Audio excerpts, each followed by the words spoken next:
Friends, welcome to my channel. My name is Gaurav Arshal. So आज हम पढ़ने वाले हैं 10th स्टैंडर्ड का इंग्लिश लिटरेचर का chapter number 3, two stories about flying. So let's start. हमारी फर्स्ट स्टोरी है हिज फर्स्ट फ्लाइट। चलो अब हम स्टार्ट करते हैं। 1 मिनट। ये चैप्टर बहुत ही ईजी और बहुत इंटरेस्टिंग है। आपको बहुत मज़ा आएगा इसको ये कर है सीखने के लिए। So let's start two stories about flying. हमारी पहली स्टोरी है his first flight by Liam O'Flaherty. ये पहली स्टोरी का नाम है हिज फर्स्ट फ्लाइट। इसके राइटर है लाइम ऑफ लर्टी। ये स्टोरी बहुत ही अच्छी और इंटरेस्टिंग है। इससे हमें बहुत अच्छी सीख मिलेंगी। सो ये स्टोरी किसके बारे में? और यंग सीगुल। आपको सबको पता ही होगा सीगुल क्या है। सीगुल एक यंग बर्ड है जो माइग्रेट होते हैं वन सी से अनदर सी, लेज पर रहते हैं। चलो स्टार्ट करते हैं। आप पिक्चर देख रहे हैं, इसे सीगुल कहते हैं। और ये है इसे लेज कहते हैं, लेज। और seagull was alone on a ledge. ये पूरे लेज पे एक सीगुल अलोन मतलब अकेला बैठता है और वो एक थिंक करता है। चलो इसके मन में क्या है हम देखते हैं। ही वो बताता है अपनी story. His two brothers and sisters already have flown away. He had been afraid to fly. मतलब जो उसके ब्रदर्स और सिस्टर्स है वो सब पहले ही उड़ मतलब अपनी उड़ उड़ लेके है।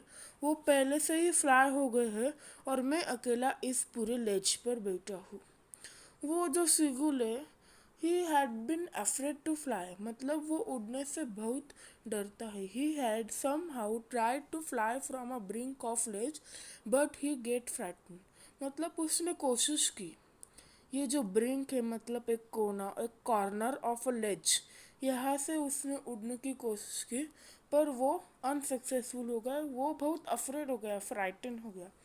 ही felt that his wings didn't support him to fly.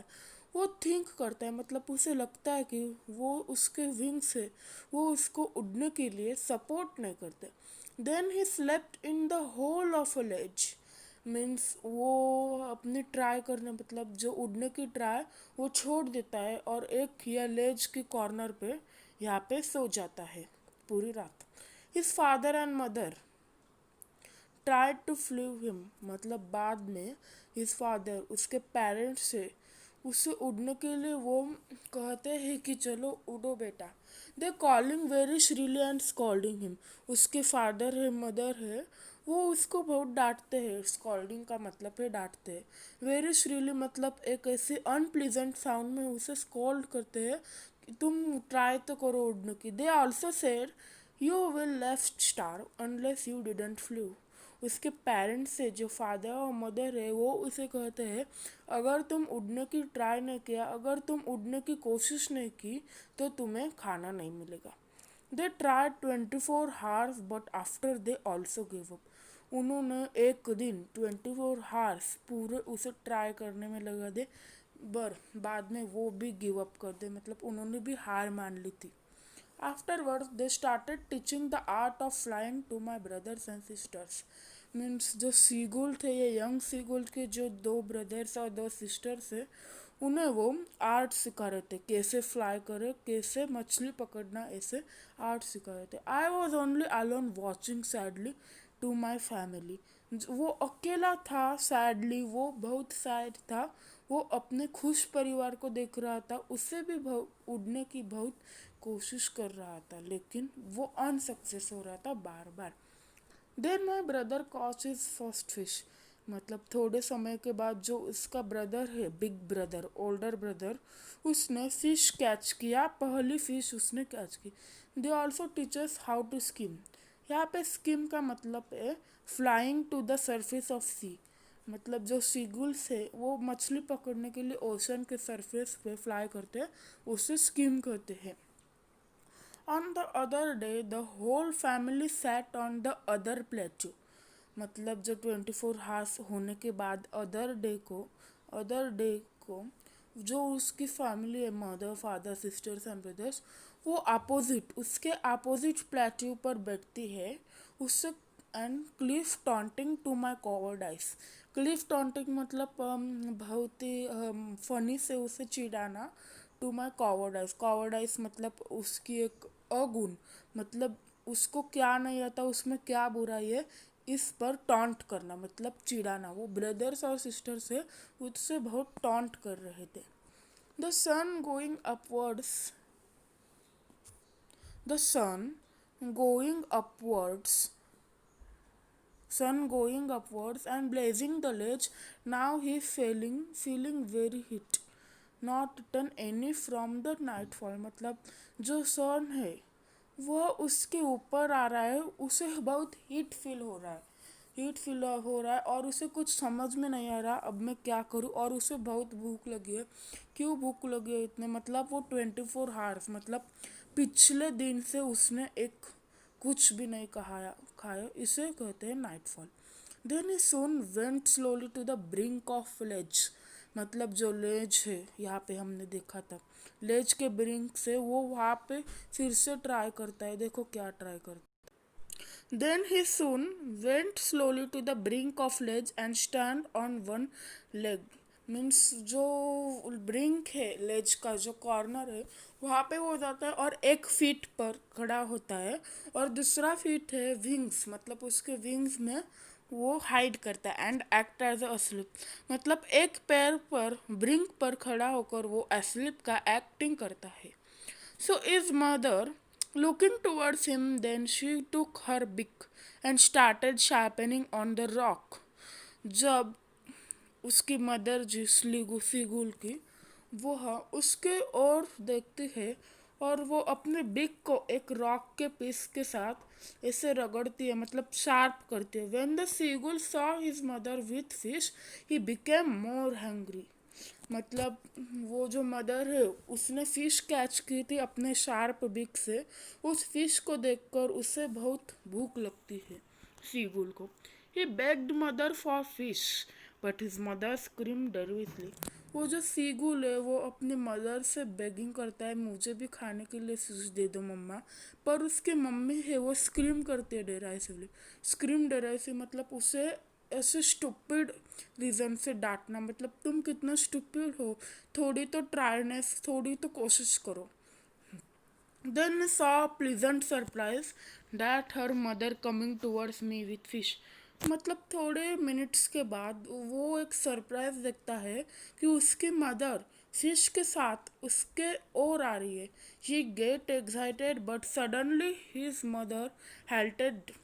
Means जो मम्मी है जब वो सीगुल के पास आती है, मतलब थोड़ा ही डिस्टेंस रहता है और वो हल्ट हो जाती है, मतलब स्टॉप हो जाती है. तो वो स्टॉप क्यों हुई इसका रीज़न था she wanted to flee him, मतलब उसे उड़ाने के लिए वो स्टॉप हो जाती है. The seagull forget the all sadness and get flew to catch fish. वो सब सैडनेस, वो जो सैडनेस है कि मेरे सपोर्ट नहीं करते, मुझे उड़ना नहीं आता, वो सब फॉरगेट करके उस फिश को पकड़ने के लिए वो उड़ने की कोशिश करता है. He realized that he didn't know how to fly but I am in space. मतलब वो हम क्या कहते हैं उस वो स्पेस में उड़ने के लिए जब वो स्टार्ट करता है, वो स्पेस में एक थिंक करता है कि मुझे तो उड़ना नहीं आता, मैं कहाँ पे आ गई. Flapped his wings and started flying. उससे रियलाइज़ हुआ कि मैं उड़ सकता हूँ. उसने जल्दी से ही अपने विंग्स को फ्लैप किया, मतलब विंग्स को हिलाया फ्लाइंग के लिए और उसने फ्लाइंग सीख लिया. For a last minute he was very dizzy and unbalance in fish and now I can fly. मतलब जो सीगुल है उसके मन में एक थिंकिंग थॉट होता है, मैं अभी लास्ट मिनट को बहुत डेजी था, मतलब अनबैलेंस था, मुझे उड़ना कैसे ये नहीं था, अब मैं उड़ सकता हूँ, वाओ, ऐसे वो थिंक कर रहा था. He now flying by making gaga gaga sound. वो जो सीगुल है गागा गागा ये साउंड मेक करके ऐसे फ्लाई कर रहा था. उसी को sound with his mother. Mother को भी बहुत खुशी हो रही थी कि mother also get very happy. He was diving, soaring, curving and banking with his brothers and sisters. वो फ्लाइंग लर्न किया तो वो उड़ रहा था अपने ब्रदर्स एंड सिस्टर्स के साथ by diving, soaring, curvetting and banking. Diving मतलब ओशन के नीचे से उड़ना, सोरिंग मतलब ओशन के अपोजिट साइड से उड़ना, कर्वेचिंग मतलब ऐसे हॉर्स जैसे जंप करता है वैसे, हॉर्स जैसे जंप करता है वैसे उड़ना, उसे कहते हैं कर्वेचिंग। एंड बैंकिंग मतलब एक विंग नीचे और एक विंग ऊपर, मतलब अपोजिट डायरेक्शन से ऐसे कर्वेचिंग और जिगजैग उड़ना, उसे बैंकिंग कहते हैं। ये सब फ्लाइंग के टाइप्स है। He now forgot all the fear and flying near to sea with to a face of ocean, मतलब वो जो अपने फियर है, अपना डर सब फॉरगेट कर कर फ्लाई हो रहा है सी की ओर, मतलब जो सब उसके फियर और डर है वो सब ओशन में डाल रहा है और ओशन के फेस से वो सी के नियर से, यहाँ पे देखो सी के नियर से फ्लाई कर रहा है। ये देखो कितना अच्छा प्लेजर नज़ारा है। He then started to catch a fish by his legs. But when he put his legs, मतलब जब वो उसे भूख लगी तो उसे फिश खानी थी, तो फिश कैच करने के लिए उसके फीट वो पानी में डलता है, मतलब ही पानी में जब डालता है तो वो डूबने लगता है। His parents said you need to practice to catch a fish. उसके पेरेंट्स तभी बोलते हैं तुम्हें प्रैक्टिस की ज़रूरत है ऐसे फिश पकड़ने के लिए। He started doing practice but he get hungry and his strange power also finished due to exercise. मतलब उसे फिश खानी थी, उसे प्रैक्टिस करना था अपने भाई बहन जैसे ही परफेक्ट उड़ना था, सो इसलिए उसने प्रैक्टिस स्टार्ट की। बट वो बहुत टायर हो गया, मतलब बहुत थक गया, क्योंकि उसने 24 हाथ से कुछ खाया नहीं था। और उसकी जो स्ट्रेंथ पावर है, मतलब बिना खाने के बाद भी जो पावर रहती है वो भी फिनिश हो गई कि एक्सरसाइज की वजह से। वो जो एक्सरसाइज कर रहा था उड़ने के लिए, he tried to sink slowly into the sea. He learned to swim. मतलब वैसे ही उसने एकदम कम पावर से जब सी में अपने फीट डाले तो वो स्विमिंग करना, मतलब सी में स्विम करना लर्न हो गया। His parents praising him and giving the reverse, मतलब उसे पेरेंट्स को प्राउड हो रहा था कि हमारा बच्चा अब स्विमिंग और फ्लाइंग दोनों भी सीख गया at a time. His parent praising him, मतलब उसकी तारीफ कर रहे थे, इसे प्रेजिंग हिम बोलते हैं, प्रेजिंग बोलते हैं। And giving the reward pieces of dog fish into mouth, उससे प्रेज कर रहे थे और उसके मुंह में डॉग फिश के जो पीसेस है वो उसके माउथ में रिवार्ड की जगह डाल रहे थे। Finally he launched his first flight.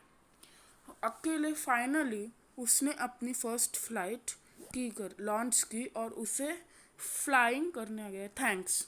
ये कितनी अच्छी स्टोरी है। हमें इससे क्या होता है, उसके पेरेंट्स जो थे, मतलब स्पेशली मदर, उसने कितने एफर्ट्स दिए उसे उड़ाने की सीख देने के लिए। थैंक्स। आपको अगर ये स्टोरी अच्छी लगती है तो मेरे चैनल को सब्सक्राइब और लाइक करना। जो जो दूसरा पार्ट है द ब्लैक एरोप्लेन हम पार्ट 2 में देखेंगे। सो बाय बाय।